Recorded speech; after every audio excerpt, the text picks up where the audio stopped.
अगर सर कोई सी बच्ची को नहीं आता है, अच्छा नंबर आप लोग देते हैं तो ऐसा भी हो सकता है कि आप लोग बहुत ज्यादा नंबर देते गलत कॉपी चेक कर दिया, जांच करने के बाद वो कॉपी भी रीचेक होती है। अच्छा कभी ऐसा भी होता है कॉपी में आपको गाना वगैरह ऐसे मिला हो? बच्चों को सर कभी भी अनाप शनाप क्वेश्चन नहीं करनी चाहिए, ना चाहे हुए भी उसे फेल करना पड़ेगा। बहुत सारे बच्चे मैथ का क्वेश्चंस नहीं आते हैं तो साफ ऐसे इग्नोर कर देते हैं, छोड़ देते हैं। कुछ सर ऐसे भी बच्चे होते हैं जिनको क्वेश्चन को खुद नहीं लिखने आता है कि मैं किस क्वेश्चन का किसका आंसर दे रहा हूँ। तो सबसे पहले सब बच्चों को ये समझना चाहिए कि हमें पेपर क्या कह रहा है। ऐसे प्रैक्टिस करने से क्या होता है, अगर सर कोई सी बच्ची को नहीं आता है तो उस क्वेश्चन के समकक्ष वो कुछ लिखे, उसी अकॉर्डिंग उस क्वेश्चन के अकॉर्डिंग कुछ लिखे। अगर वो कुछ वहाँ पे लिखेगा तो हमारा फर्ज बनेगा कि उस लड़के को हम नंबर दे सके। और मान लीजिए एक आध दो नंबर से फेल होता है तो हमारा चांस बनता है कि वहाँ पे उस लड़के को एक नंबर देकर पास कर दिया जाए। अच्छा नंबर आप लोग देते हैं तो ऐसा भी हो सकता है कि आप लोग बहुत ज्यादा नंबर देते हैं? नहीं सर ऐसा जितना उसका बनता है उतना ही दिया जाता है, क्योंकि हमारे भी बड़े अफसर होते हैं वो रीचेक कॉपी करने के लिए आते हैं। अगर मान लीजिए हमें कहीं गलत दे दिया, ज्यादा दे दिया, गलत कॉपी चेक कर दिया, तो हमारे जो सीनियर होते हैं वो रीचेक करते हैं, फिर वो सुधार करके उतना नंबर देते हैं।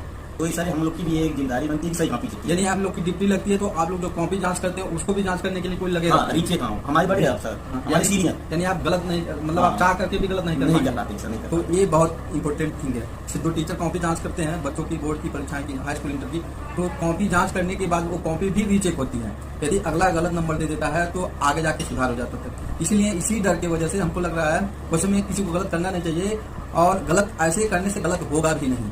ठीक। अच्छा कभी ऐसा भी होता है कॉपी में आपको गाना वगैरह ऐसे मिला हो? हम सब बहुत आते हैं गाने आते हैं, शायरियाँ आती हैं, मतलब अनाप शनाप बच्चे लिख देते हैं तो हम लोग वो तो तुरंत काट देते हैं, उनको फेल ही कर देते हैं। अच्छा तो ये सब लिखते हैं? हाँ जो ऐसे ये सही नहीं है रूल ना। अच्छा जो गाने उन्हें लिखते हैं उनको फेल कर दिया जाता है? हाँ कर दिया जाता है। मान लो कुछ ऐसे शब्द डाल देते हैं, कुछ एब्यूज भी आ जाते हैं, बट उसको हम लोग काट करके उस बच्चे को फेल कर देते हैं।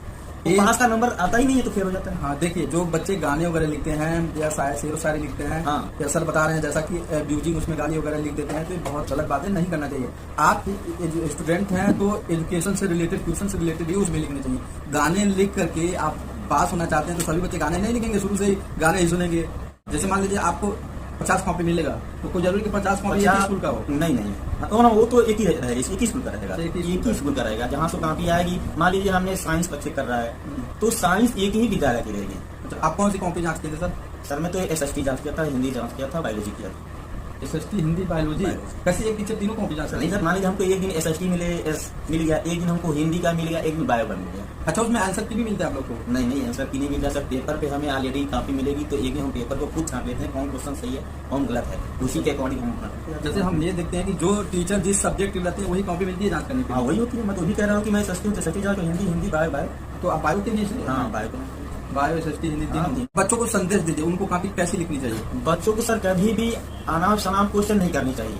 अगर सपोज करिए मुझे कोई क्वेश्चन नहीं आता है तो हम उस क्वेश्चन के अकॉर्डिंग क्वेश्चन कर लें। मतलब कोई क्वेश्चन मुझे छोड़ के नहीं आना है। किसी क्वेश्चन नहीं आता तब? हाँ नहीं आता तो हमें छोड़ के नहीं आना है, क्योंकि अगर बच्चा कहीं जाता करते जाता है, मान लीजिए 1 नंबर से वो फेल हो रहा है, तो हमें वहाँ चांस बनता है कि उसे 1 नंबर देकर उसे हम पास करें। अच्छा ये हाँ ये तो अच्छी बात है। अगर मान लीजिए 1 नंबर से फेल हो रहा है और क्वेश्चन छोड़ दिया है तो हमें ना चाहे हुए भी उसे फेल करना पड़ेगा। हाँ अगर कुछ लिखा रहेगा तो नंबर तो हम 1 नंबर देकर करके हमारे। ये तो हो गया आपके अदर सब्जेक्ट में। हम बात करेंगे मैथ की। बता रहा हूँ कि मैथ यूपी बोर्ड और CBSE बोर्ड 2 बोर्ड होती है। हाँ तो CBSE बोर्ड है तो यूपी बोर्ड ये कहता है कि मुझे प्रोसेसिंग चाहिए, बट वो क्वेश्चन ना आए वो चलेगा, लेकिन मुझे प्रोसीजर चाहिए, प्रोसेसिंग मैथ सॉल्व करने का चाहिए, मुझे आंसर नहीं चाहिए। अच्छा अगर ये CBSE बोर्ड ये कहता है कि मुझे प्रोसेसिंग नो आंसर, मुझे आंसर चाहिए। अच्छा CBSE कहता है मुझे आंसर चाहिए, आंसर मिलाता है, वो आंसर मिलाता है। यूपी बोर्ड कहता है कि मुझे प्रोसेसिंग चाहिए। तो बच्चे अच्छे से अपना काम कर सकते हैं। कोई जरूरी कि हमारा आंसर नो आए, फिर भी हम अगर नहीं 100% तो दे सकते हैं। नहीं आता है सर तो मान लीजिए कोई आंसर नहीं आया, फिर भी एग्जामिनर कहता है कि चलो इतना किया तो माइनस लगाया है इतना, तो जहाँ 4 नंबर का है वहाँ हम उसको 1.5 नंबर देते हैं, लेकिन दे देते हैं। अच्छा ये बच्चे ध्यान देंगे, बहुत सारे बच्चे मैथ का क्वेश्चंस नहीं आते हैं तो साफ ऐसे इग्नोर कर देते हैं, छोड़ देते हैं। ऐसा नहीं करना है। आपको जितना आता है, साइंस का हो गया, सबसे टफ मैथ माना जाता है या साइंस माना जाता है, जो नहीं आता है लोग छोड़ देते हैं। तो आपको जितना आता है मैथ का भी क्वेश्चन जितना आता है उसको करें, भले ही हमारा आंसर गलत आ रहा है लेकिन हो सकता है उसके आगे की प्रक्रिया सही हो, लास्ट में 1-2 स्टेप गलत हो तो इस पे नंबर मिलता है एकदम 100% मिलता है। नहीं आपको पूरा मिलेगा तो नंबर तो कुछ मिलेगा, कुछ ना कुछ तो नंबर जरूर मिलेगा। तो आपको ये जरूर करना चाहिए, मैथ जितना भी आता है करना चाहिए, साइंस के भी क्वेश्चन जितना आता है आपको करना चाहिए, बीच में नहीं छोड़ना चाहिए। बाकी आपका जो हिंदी हो गया, SST हो गया और इंग्लिश हो गया, ये लिखने का सब्जेक्ट है, आपको अच्छे से इसमें लिखना चाहिए। आप थोड़ा भी इसके बारे में जानते हैं, आप पढ़े हैं, ऐसे भी आप साल भर से तैयारी करते हैं, तो जाहिर सी बात है आप हर चीज़ के बारे में जानते होंगे। और बाय द वे कोई ऐसे क्वेश्चन आ जाते हैं जो नहीं जानते हैं, फिर भी उससे रिलेटेड ही उसमें लिखें। क्यों सर? उससे रिलेटेड लिखे ना, बिल्कुल बिल्कुल सही। उससे रिलेटेड लिखेंगे तो जो एग्जामिनर रहेगा, कॉपी जांच करेगा, तो वो भी खुश होगा, आपको नंबर देगा। आप सीधा ब्लैंक कर देंगे, खाली छोड़ देंगे, तो आप उनके पास कोई ऑप्शन ही नहीं बच जाएगा कि आपको पास करें कुछ नंबर दे करके। तो ये दिक्कत होता है सर। पहली बात तो क्वेश्चन तो इग्नोर करना ही नहीं चाहिए। हाँ, इग्नोर नहीं करना चाहिए। मैं बार बार हम लोग कहते भी हैं, क्लास में पढ़ाते हैं तो बच्चे से हम लोग यही कहते हैं कि आपको इग्नोर नहीं करना है, आपको क्वेश्चन पे दबदबा बनाकर कुछ तो कुछ करना चाहिए अपने तरफ से। हाँ, करना चाहिए। मैंने कह तो रहा हूँ, मैथ वाले को मैं बोलता हूँ कि आप प्रोसेस करते रहिए, करते रहिए, भले ना आंसर आया ना आए तो अलग सी बात, लेकिन आपको छोड़ देंगे तो कुछ नहीं नंबर मिलेगा। करते आएंगे तो 2 नंबर का है तो वहाँ पे आधा नंबर मिलेगा, लेकिन मिलेगा तो हो सकता है आधे नंबर में फेल हो जाऊँ।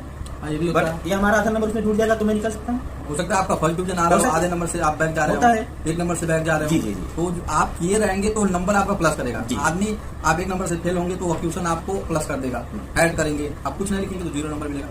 8 की कॉपियाँ आती है आजकल?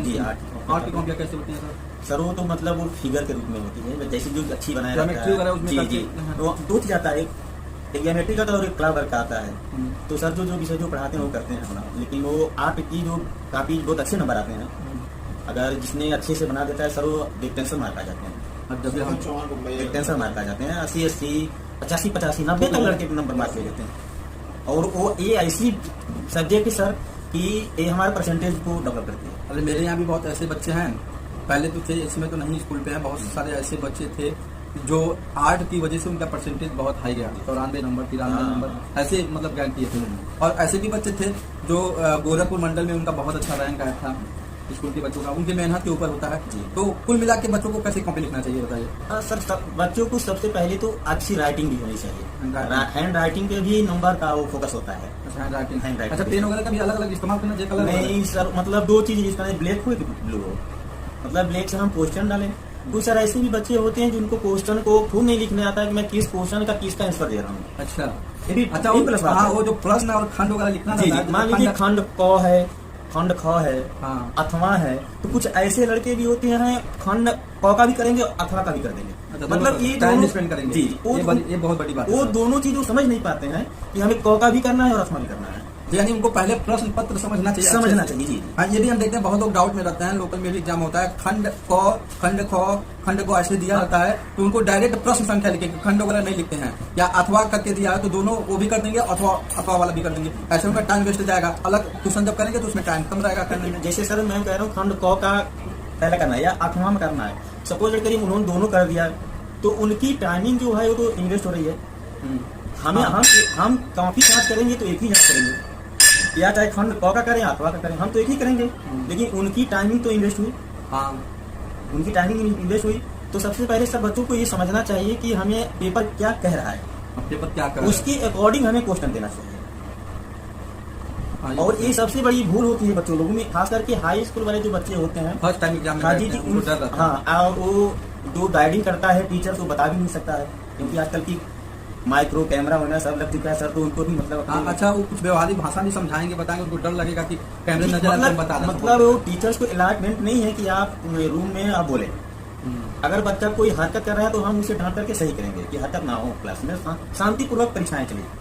आप तो हो ही रहे शांतिपूर्वक, दिक्कत है तो उस चीज को फर्स्ट टाइम में बच्चों में थोड़ा सा दिक्कत होती है जो हाई स्कूल के बच्चे। जी, क्योंकि वो अथवा और कौन नहीं समझ पाते हैं और क्वेश्चन भी करते हैं सर, तो क्वेश्चन क्या कहता है उसके अकॉर्डिंग वो लोग आंसर भी नहीं दे पाते हैं। क्वेश्चन पहले पढ़ना चाहिए, इसलिए उनको अधिक से अधिक प्रैक्टिस करवाना चाहिए। जी, मेरा अनुभव जितना अधिक बच्चे प्रैक्टिस करेंगे, जितने अधिक सेट का, उतना ही उनका पेपर बहुत अच्छा जाएगा सर। जो ये डाउट मैं बता रहा हूँ वो डाउट क्लियर हो जाएगा। हाँ, डाउट क्लियर हो जाएगा ऐसा करने से। जी, बच्चों को अधिक से अधिक प्री बोर्ड का एग्जाम होता हो तो ठीक है, करवाना चाहिए। हाँ, उसके बाद भी बच्चों को प्री बोर्ड के बाद या पहले जो भी स्कूल की व्यवस्था होती है, या बच्चे अपने खुद 3 घंटा समय निकाल करके प्रॉपरली एकदम डिसिप्लिन के साथ हम समझिए कि हम एग्जाम में बैठे हैं और 3 घंटा बैठ कर पेपर सॉल्व करना चाहिए। कम से कम प्रत्येक सब्जेक्ट का, प्रत्येक विषय का हुआ 2-2, 3-3 पेपर, या जो बहुत अच्छे से टाइम निकल जाता है तो 5-5 पेपर अच्छे से सॉल्व कर लेंगे बैठ करके, तो बहुत अच्छा नंबर हो पाएंगे, उनका स्कोर बहुत अच्छा जाएगा। और जो बच्चे बहुत कम पढ़े हैं, बहुत टाइम नहीं दिए पढ़ाई पढ़ के, ऐसे कुछ लोग, बहुत सारे ऐसे लोग होते हैं एडमिशन करवा के इधर चले जाते हैं दूसरे सर्विस में, तो वो भी आप एग्जाम के पहले 1 महीना पहले या 2 महीना पहले आप प्रैक्टिस सेट पे बैठिए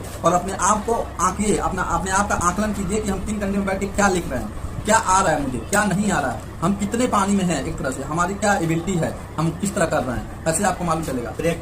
तो ऐसे प्रैक्टिस करने से क्या होता है, आपका जितना भी कंफ्यूजन होगा, जितना भी आपके अंदर डाउट रहेगा, पूरा क्लियर हो जाएगा उसमें प्रैक्टिस करने से। नहीं आएगा तो आप रिसर्च करेंगे, सॉल्व करेंगे, उसके बारे में जानने का प्रयास करेंगे, ऐसे ही आपका नॉलेज बढ़ता है रिसर्च करने से। उसके बारे में जानने की इच्छा आपके अंदर रहेगी तो नॉलेज बढ़ता रहेगा। और जब प्रैक्टिस पे बैठेंगे, नहीं आएगा तो खुद आप सोचेंगे अरे मुझे तो याद नहीं रहा, इसको जानने के लिए मुझे कुछ करना पड़ेगा। इसलिए जितने भी बोर्ड के बच्चे हैं, हाई स्कूल और 12th के, आप लोग प्रैक्टिस सेट सॉल्व कीजिए। प्रैक्टिस सेट सॉल्व करेंगे तो आपको बहुत बेनिफिट होगा, उसकी कमियां आपको मालूम चलेगा, हम किस तरह लिख रहे हैं, किस तरह नहीं लिख रहे हैं, हम कितने समय में कॉपी लिख पा रहे हैं कि नहीं लिख पा रहे हैं, हमारी स्पीड कैसा है, हमारी हैंड राइटिंग कैसा है, ठीक। ये पूरा नॉलेज आपको प्रैक्टिस से 3 घंटे में बैठ के सॉल्व करेंगे तो हो जाएगा। एक पहली बात, आप फर्स्ट टाइम डायरेक्ट जाके एग्जाम में बैठेंगे तो आपको बैठने में आपका हाथ दर्द करेगा, बैठे बैठे आपका शरीर दर्द करेगा। इसके पहले आप प्रैक्टिस सेट कर लेंगे तो आप पूरा फ्री रहेंगे, आपका माइंड कंसंट्रेट रहेगा, किसी प्रकार की कोई समस्या नहीं होगा, क्योंकि इसके पहले आप बहुत सारे प्रैक्टिस सेट बैठ के दे चुके होते हैं। तो इसलिए हम भी कहेंगे कि जितने बच्चे हैं उनको प्रैक्टिस सेट बैठ के देना चाहिए, 3 घंटा बैठ के प्रैक्टिस सेट देना चाहिए, ताकि उनका जो डाउट होता है वो क्लियर हो जाए।